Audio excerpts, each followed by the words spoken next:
Kak, itu kan kemarin kan putusannya kan 12 tahun. 12 tahun ya Kak? Ya. 12 tahun dengan denda 25. Restitusi 25 miliar. Itu. Dan belum tahu kan dari pihak si terdakwa-nya mau banding atau enggak. Ya. Kira-kira kalau banding itu kelanjutan bagaimana Kak? Atas politik masyarakat. Iya, baru dari terdakwa Shane Lucas ya yang sudah menyatakan banding.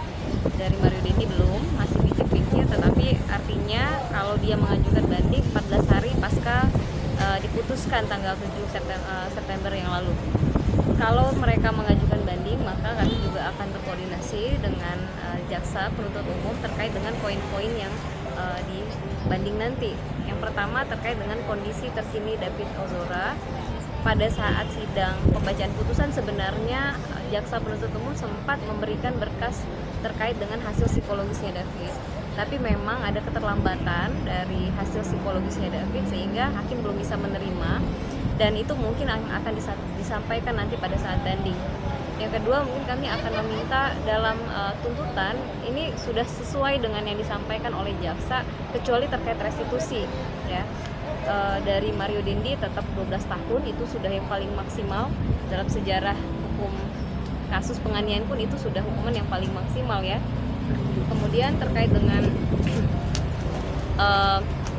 proses poin-poin terkait dengan banding nanti juga itu akan disampaikan bahwa nilai dari restitusi yang tidak sesuai atau turun tadi mungkin akan disampaikan lagi bukti-bukti terkini terkait dengan kondisi David, termasuk hal-hal yang memang belum disampaikan oleh majelis hakim. Tetapi sebenarnya dari keluarga mengapresiasi putusan majelis. Yang pertama pidana maksimal seperti yang kami inginkan, yang kedua restitusi tetap disampaikan tanpa ditutup peluang kepada keluarga untuk mengajukan restitusi selanjutnya nanti kalau memang ada angka-angka yang akan kami tuntut di kemudian hari. Kak, dari pihak keluarga sebenarnya 12 tahun tuh cukup nggak sih Kak? Kalau ditanya ke ayahnya David tentu tidak cukup ya.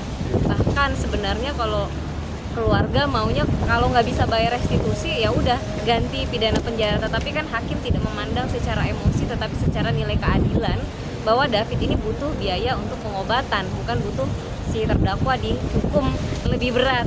Kalau ditanya tentu tidak ada nilai keadilan bagi orang tua David, terutama kondisi David hari ini setiap hari masih mengingatkan orang tua bahwa anaknya belum kembali normal mas gitu. Sesuai hasil psikologis David itu secara intelektual, emosi, mental itu terjadi regression, penurunan gitu.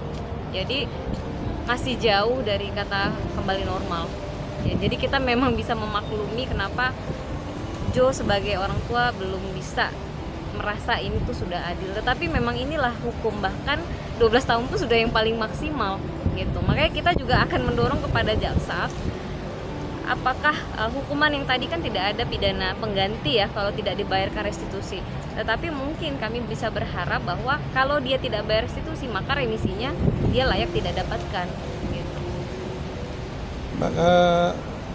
Kira-kira kalau misalnya banding akan dikabulkan atau seperti apa nih kayaknya?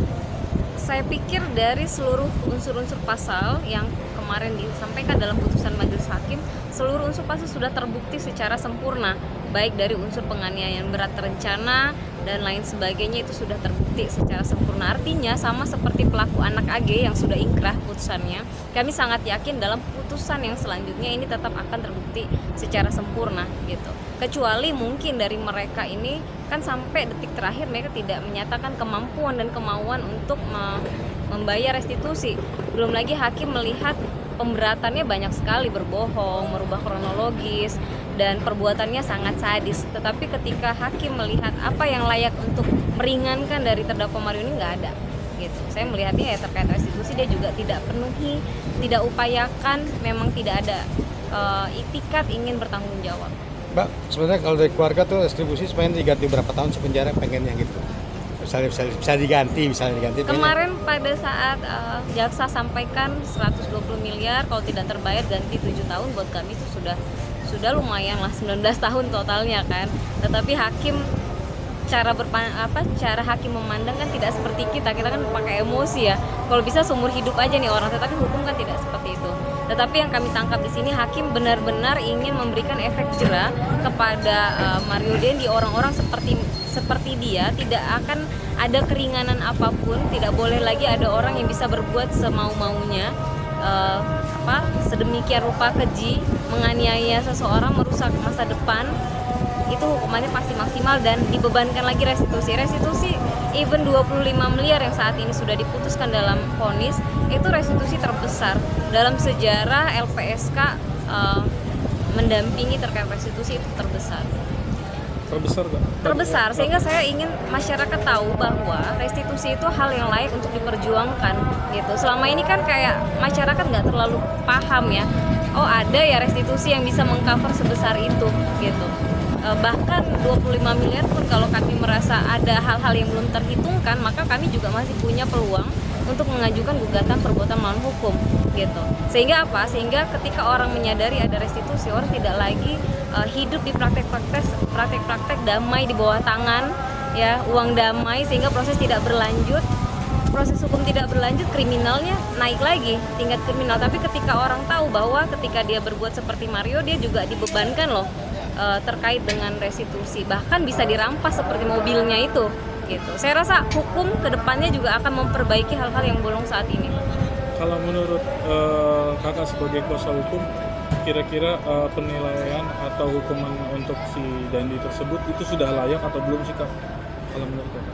Kalau menurut saya berdasarkan apa yang dia lakukan ya, hukuman maksimal itu sudah sangat layak gitu. Hukuman 12 tahun sudah sangat layak, tetapi dengan dampak yang dia berikan terhadap korban yang luar biasa besarnya, bahkan mungkin akan dibawa seumur hidupnya, tentu ini akan menjadi dua sisi ya, antara kalau melihat kondisi korban ya tidak layak, tetapi hukum patut dihargai ya, kita harus patuh terhadap hukum. Dan menurut saya ini akan menjadi catatan bagi pembuat undang-undang terkait bagaimana proses dan regulasi terkait perlindungan anak ke depannya gitu.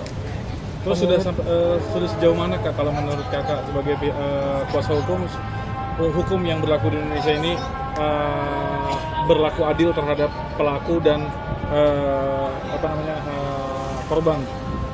Iya, kadang-kadang kita merasakan juga ya bahwa slogan no justice, no viral no justice itu kadang-kadang kok ya benar juga. Bahkan ya untuk kasus seviral David aja tuh kita rasanya sulit sekali, berdarah-darah sekali. Bayangkan ya untuk kasus penganiayaan dengan video yang sudah se-clear itu butuh waktu 6 bulan. Udah kayak kasus korupsi, mega korupsi 6 bulan. Padahal ini hanya kasus penganiayaan yang biasanya 3 bulan selesai gitu. Kak, tapi gimana kak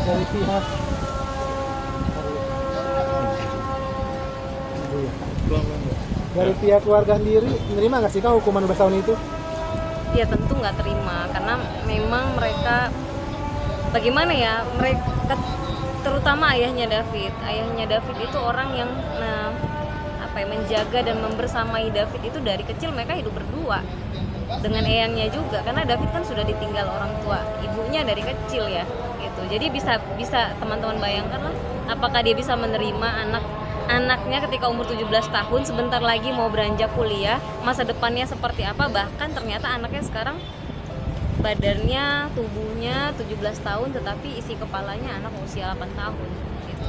Itu saya rasa nggak fair juga kalau harus dipertanyakan terus apakah beliau memaafkan, apakah beliau merasa ini adil.